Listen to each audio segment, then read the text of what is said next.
Ahok benar, Anies bukan pemimpin yang santun, tapi bangsa. Kalau kamu tidak jujur, kamu berani nggak nantang seluruh publik seperti ini?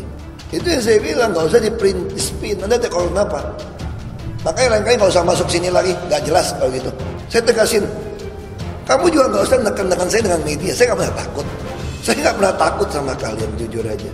Saya selalu katakan, kalau cahaya pagi, fajar, kegelapan nggak bisa nutup.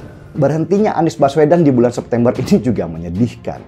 Anies adalah entertainer, penghibur terbaik di kala susah, dengan kebijakannya yang selalu mengundang tawa.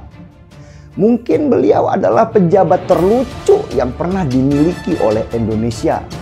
Kebijakan mulai jaring hitam untuk menutupi bau, patung bambu yang hanya bertahan beberapa bulan, sampai permainan kata-kata yang membingungkan, itu suka jadi obat di kala hidup sedang dalam situasi yang kurang menyenangkan. Kalau kita ingat di Pilkada 2017 lalu, jelas sekali masih teringat dalam benak kita gitu. Bagaimana Ahok itu kelihatannya sangat kotor sekali gitu. Yang dianggap penista agama, dianggap sebagai non-pribumi dan sebagainya oleh para pendukung Anies gitu. Dan Anies menikmati itu, memainkan provokasi-provokasi itu gitu, dengan pidato pribumi. Banjir besar yang menggenangi kota Jakarta pada hari ini tak lepas dari kezoliman Anies sejak 2017 silam. Dengan mengedepankan ego pribadi, ia menolak program kerja para pendahulunya. Aturan normalisasi sungai yang dibuang diganti dengan natural alias dibiarkan secara alami. Dana penganggulangan banjir dari 800 miliar disunat menjadi 350 miliar. Selebihnya justru dibayarkan untuk fee Formula E yang tak ada hubungannya dengan kemaslahatan rakyat Jakarta. Kini tak hanya Jakarta 58 yang masih waras yang harus menanggung ulah Anies. Semua warga yang tak ikut memilihnya juga kena imbasnya. Kena imbas banjir yang tak berkesudahan. Hanya ada 2 fraksi di DPRD yang masih bersuara, yakni PDIP dan PSI. Selebihnya seperti Nasdem, Golkar, Gerindra, PKS dan lain-lain seperti hilang di telan bumi. KPK dan BPK selalu mandul jika menghadapi dengan Lord Anies. Tapi OTT KPK justru bisa menyasar daerah pedalaman. Harapan terakhir adalah Kemendagri agar tak hanya mengkoreksi mata uang saja, tapi juga mata anggaran seperti yang disampaikan Rudy S. Kamri. Jangan berharap banyak pendukung Anies akan berubah haluan, terutama yang mungkin kecipratan proyek media sosial bukannya prihatin dengan nasib saudara sendiri, mereka justru membabi buta membela Anies. Ironisnya, lagi-lagi agama dibuat tameng untuk menutupi bobrok Anies. Seperti yang diutarakan akun Hilmi Firdausi di Twitternya. Masya Allah, pesan tauhid disampaikannya dengan bahasa yang santun oleh seseorang pemimpin yang humble. Barakallahu fikum Pak Anies Baswedan dan seluruh jajarannya. Cuit @hilmi28 sambil mencantumkan berita dari Detik yang dilansir dari detik.com. Gubernur DKI Jakarta Anies Baswedan mengatakan banjir di Jakarta saat ini telah 100% surut. Anies berterima kasih kepada seluruh jajaran yang telah bekerja keras menangani banjir.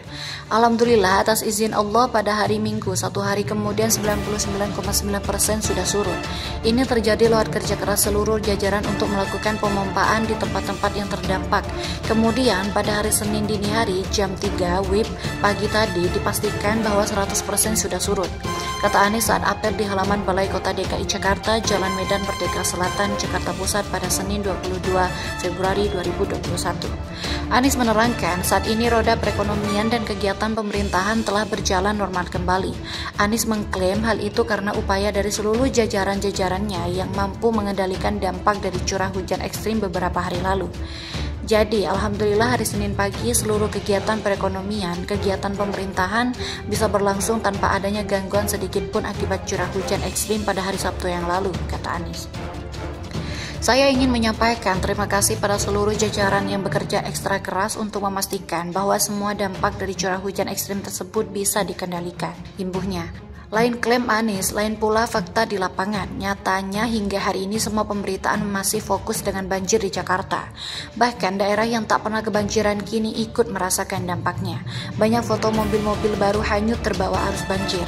Hingga eksekutif Gubernur Sutioso ikut berang dengan menyebut banjir era Anies adalah yang terparah. Ditambah lagi pernyataan anggota fraksi PDIP yang membongkar kebodohan Anies seperti diberitakan di detik.com. Ketua fraksi PDIP DPRD DKI Gembong Warsono menanggapi klaim Gubernur DKI Jakarta yaitu Anies Baswedan yang menyebut banjir di Jakarta kering dalam kurun 1 hari. Gembong menyebut Anies hanya dengan laporan yang dari anak buah. Ya mungkin Pak Anies hanya mendengarkan laporan dari anak buahnya, kata Gembong kepada wartawan pada hari Minggu 21 Februari 2021. Gembong menilai seharusnya Anies melakukan pengecekan langsung ke lapangan. Di lapangan, kata dia, faktanya hingga hari ketiga masih ada wilayah DKI yang banjirnya belum surut. Fakta hari Minggu masih tergenang, ucap Gembong.